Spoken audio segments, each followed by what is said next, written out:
With the 30th anniversary event, Bungie brought back one of the most iconic weapons in FPS gaming history, and the community collectively lost their minds. Without a doubt, the battle rifle, aka the Battler as it's known in Destiny, is a unique pulse in many ways and a great tribute to Bungie's history with the Halo franchise. Let's ask the burning question though, how good is it? Is this the best pulse rifle in Destiny 2, or one of the most overhyped weapons in a long time? For reference, here's my pulse rifle tier list from a couple of months ago. So the question is, where does the battle rifle fit? Go down into the comment section right now and tell me your rankings for the BR. I'm really curious if we're going to be on the same page by the end of the video. Before we dive into the details, I wanted to quickly give a shout out to the sponsor of this video, which is NordVPN. The world can be a scary place, and internet security is becoming more important than ever. If you're connected to public Wi-Fi in a coffee shop, the airport, or pretty much anywhere with free internet, you can be at the mercy of some sketchy characters nearby. But don't worry, a solid VPN will have your back. I've been recommending using a VPN to friends for many years now, and NordVPN is the most reliable and fastest option out there. Maybe your internet service provider likes to throttle your bandwidth. Well, NordVPN encrypts all of your traffic, so your ISP can't slow down your streaming speeds. A lot of online content is region locked by country, but with a single click of a button, you can be instantly relocated digitally to countries all over the world and able to watch that content. Some game isn't available in your country? Well, no problem. Just change your virtual location and you can buy it. If this sounds like a pretty good deal, then NordVPN has a special offer for the holidays. Go to nordvpn.com/pattycakes or use code pattycakes at checkout to get a 2-year plan plus 1 additional month with a huge discount. Protect your online privacy with NordVPN. And once again, a big thanks to sponsoring today's video. I'm 99% sure that you've watched at least a million videos on the BR by now, so I'm going to be quick with this one. It has a damage model of a 450 RPM lightweight pulse rifle, meaning that it takes 8 straight headshots to kill your opponent in 0.87 seconds. The body shot kill time is also kind of mediocre at 1.6 seconds, requiring 13 shots to the body. One thing that's less commonly looked at is the 3 burst mixed kill time. At 0.93 seconds, you can 3 burst your opponent with 6 headshots and 3 body shots. That's unless they're running tier 8 or higher resilience. So if you're facing a lot of BR users, it might actually be worth investing to get up to tier 8, especially if you're on a Titan. Outside of kill times, the BR is special because instead of having the movement speed boost featured on a typical lightweight frame pulse, it gets a crazy hipfire accuracy boost. This is a really big deal, and inevitably our rating today will hinge on the fact that the battle rifle can hold its own at really close ranges while hipfiring down your opponents. I really don't want to waste your time going over every single perk for the BR. After we're done, go watch Cool Guy's video if you want to see some tips on all of the possible roll options. Let me just highlight that kill clip is enough to let the battle rifle 2 burst your opponent for a really fast time to kill of around half a second. You've also got access to Demolitionist in the left column if you really want to let Bungie know that the ability spam meta is not over yet. Perpetual Motion is a new perk that provides stability, handling, and reload speed while you're moving. These are really great stats for pulse rifles, and with the hipfire focused nature of this weapon, you're going to be moving around quite a bit. We also have Eye of the Storm, which is one of the strongest dueling perks in all of Destiny. As your health gets lower, you gain accuracy and handling. The accuracy bonus starts to make you feel like you can't miss a bullet when you're at red bar health. Finally, there's also the new perk Blunt Execution Rounds. This one will give you a beefy damage boost on your next shot after you land a melee hit. It lasts for a pretty generous 10 seconds to give you a long window of time to fire that next burst. Unfortunately, there's nothing in the perk pool to directly double down on the hipfire accuracy. I tried using a free hand grip mod to boost it a bit higher, and I'm not really sure if this was a placebo or not, but it did make it feel like landing shots while hipfiring was just a little bit easier.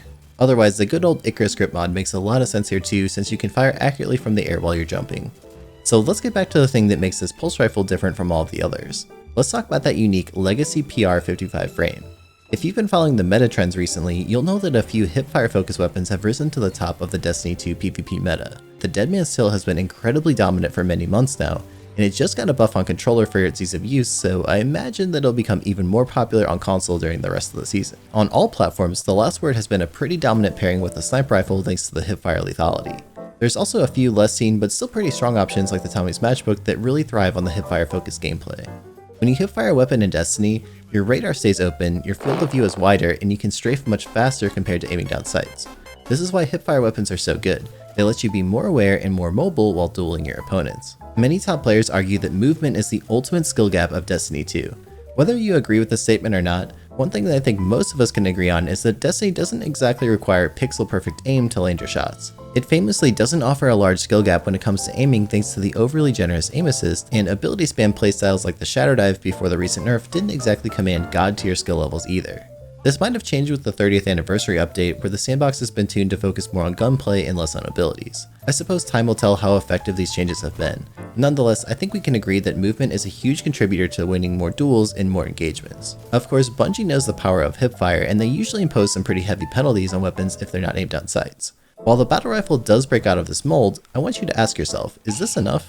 The 450 RPM 3-burst pulse rifle archetype is undoubtedly the absolute worst of all of them. While that 0.87 second time to kill might be okay to you, the 100% precision requirement is simply not acceptable given the lackluster reward. The 340, 540, and 450 4-burst pulse rifles all achieve better kill times with a lower precision requirement. And while the 390 RPM pulse rifles technically do kill a bit slower, their roughly 70% accuracy requirement is pretty lenient. I think it's pretty unrealistic to expect that you're going to land all 8 headshots every time you duel someone with the BR. And even if that was possible, in general the reward doesn't really come close to being appropriate for that necessary skill. More commonly, you're going to be somewhere closer to that body shot time to kill while you're hipfire dueling your enemies.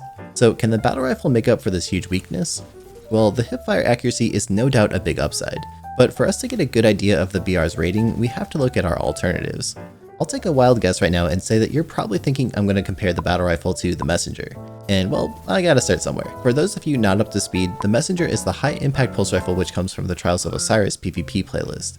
It's attractive mostly because it has some crazy good stats and because it gets the best perk to ever roll on a pulse rifle, Desperado. Surprise surprise, the Messenger is more lethal than the battle rifle.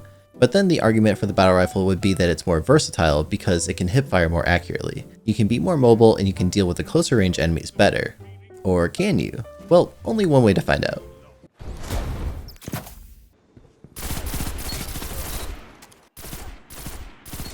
Honestly, I think we need to give a lot of credit to the Messenger's hipfire performance. Trust me, it's way better than you probably think. Although it's usually thought of more as a long-range laning weapon, it's actually no slouch in the close-range fights as well as long as you can manage to hit your shots. It might sound counterintuitive, but even without Desperado active, the body shot kill time of the Messenger is actually faster than that of the battle rifle. Meaning, if you land all body shots while hipfiring, you're actually still going to kill your opponent faster with the Messenger. And let's not forget about the crazy stats and the perks too. There's also the intrinsic perk of the Messenger, essentially a weaker version of Firmly Planted. This allows you to crouch mid-fight during a burst for even more accuracy if you're aiming down sights. I think you can see where I'm going here. I think that actually the Messenger is way more versatile than the battle rifle. Sure, the battle rifle's hipfire is slightly better, but it's not nearly good enough to beat the Messenger's sheer power at every other front. With it also killing faster overall, I think the matchup of the Messenger versus the battle rifle easily goes to the Messenger. But okay, hold up, that's kinda not fair. I just compared the battle rifle to the best legendary pulse rifle in the game. So let's actually talk about the 390 RPM pulse rifles. How do they fare in comparison to the battle rifle? Well, the adaptive 390 pulses do kill slower overall, but they're much more lenient in terms of their headshot requirement. You can technically 3-burst someone while landing only 1/3 of your shots as headshots, and with any sort of damage boost, you can easily 2-burst your opponent as well. So lethality wise, the battle rifle is slightly better, but it's also harder to use. Now unfortunately, I don't have a third axiom with hipfire grip to test out the hipfire potential of the adaptives, but in theory it should occupy roughly the same range. Still, I feel like the battle rifle would most likely win when it comes to the hipfire duels. For me, this one's a tough call. I have to admit that the battle rifle has better utility than most of the adaptive pulses, but the adaptives are specifically good at being lenient and getting multi-kills with any sort of a damage boost. The real strength of the BR here is that mid to close range strafing duel where you're making yourself quite hard to hit but also landing your shots consistently on your enemy, whether that's with headshots or body shots. I had a feeling that the BR might win out in utility, but after testing it out time and time again against the 390 RPM pulses in a duel, I gotta say the 390s actually won quite often by a small margin. The forgiveness on those is just so powerful. Okay, so last question, is the battle rifle better than the Darkest Before? Oof, that's a tough question. Again, if you're not quite up to speed, the Darkest Before formally dropped from the Trials of the 9 in Year 1. In Season of the Lost, it's been reintroduced to the Prophecy dungeon loot pool and now it drops from the boss encounter. It has some amazing stats and really good perks. Unfortunately, it's lacking kill clip to get those 2 bursts, but it's still probably the best non-sunset rapid fire pulse rifle in the game. Thanks to the high rate of fire, it also comes with a good kill time of 0.8 seconds for 7 headshots and 2 body shots. If you miss, you can easily follow up with some extra shots thanks to that high rate of fire, so forgiveness is also very high. In a way, rapid fire pulses are kind of like a middle ground between the aggressive frames, which require high precision for a blistering fast 2 burst time to kill, and the adaptives, which offer great leniency but at the cost of a worse kill time. With the constant stream of high damage output, the Darkest Before is a really oppressive option for both 1v1 duels and maintaining pressure against big groups of enemies.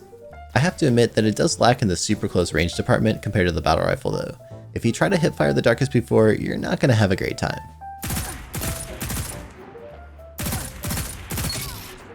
I don't think this means the battle rifle necessarily has more total utility though. There's plenty of great perks you can roll to increase the usage potential of the Darkest Before. Most notably, there's stuff like Surplus and Elemental Capacitor that can get you some crazy good stats, and Slide Shot will also make reloading basically unnecessary. The scope that highlights enemies and the low zoom give Darkest Before a really wide range gap for effectiveness. Sure, you wouldn't be quite as successful defending against those shotgun rushers at close range, but at that point, you might as well just pull out your superior shotgun. So I think Darkest Before wins by just a bit here as well. Okay, last question before we wrap things up. What about the traditional 450 RPM lightweight pulses? For a reminder, these have the exact same damage output and range, but they come with a movement speed boost instead of a hipfire accuracy boost. Basically, the question we're asking here is whether the intrinsic perk is good at all compared to that of the traditional lightweight pulses. So I wanted to battle the battle rifle against the god roll of the Chattering Bone from Last Wish. This was a really hard one to figure out, so I sat down with my friend and we 1v1'd over and over again. We switched weapons back and forth so many times, and shockingly, I found that the lightweight movement seemed overall far more useful in those isolated 1v1 fights. In these fights, one player could essentially dictate the engagement ranges to mitigate the hipfire utility of the BR. My friend could run away faster and strafe faster than me. Whenever I attempted to get into hipfire range, I would just get shotgunned or meleeed almost immediately. I expected the BR to come out on top here, but it was actually pretty close and I lost more duels than I anticipated against the Chattering Bone. With that, we've looked at the main representatives of the pulse rifles, so let's get back to that tier list. Where does the battle rifle fit in? Well, I asked my friends on Twitter to get a general feel from other creators and players, and the answers were kind of all over the map. It's certainly not D tier. Graviton Lance is just horrible in the current meta. Is it C tier? Well, here we're comparing to the other 450 RPM pulses, which on paper are pretty close to the battle rifle. In the straight up aiming down sights modes, I think the lightweight 450s have a slight advantage, but that doesn't account for the versatility of swapping to the hipfire mode mid-fight. This is admittedly a very strong feature. After playing quite a bit with it, I think the BR is a pretty solid B tier option, maybe even mid to high B tier depending on how good you are with that hipfire mode up close. In this case, we're directly competing with most of the 390s. These basically trade the hipfire utility of the BR for a lot of forgiveness. In a real game scenario, the true benefit of the BR is the flexibility to instantly cover so many different engagement distances. You can ADS to kill someone across the map and then instantly hipfire someone down in SMG range. Sure, it's not the best of the best for either scenario, really not even close, but having the ability to engage at so many different distances makes it such a cool pulse rifle. We also tried some of the options like the Darkest Before and the Sacred Provenance, and whichever player used these was consistently outdueling the BR in a 1v1. I think it's safe to say that the BR is a peg or two below either of these pulses. And without a doubt, it just doesn't hold a candle to the Messenger, which I still believe is far and away the best legendary pulse rifle in Destiny 2. If you like this breakdown, please consider subscribing and dropping a like on the video, it really helps me out. And if you want to see another weapon comparison, check out my recent video on the Hawkmoon versus the Thorn. It's the one on the top right and also linked in the description.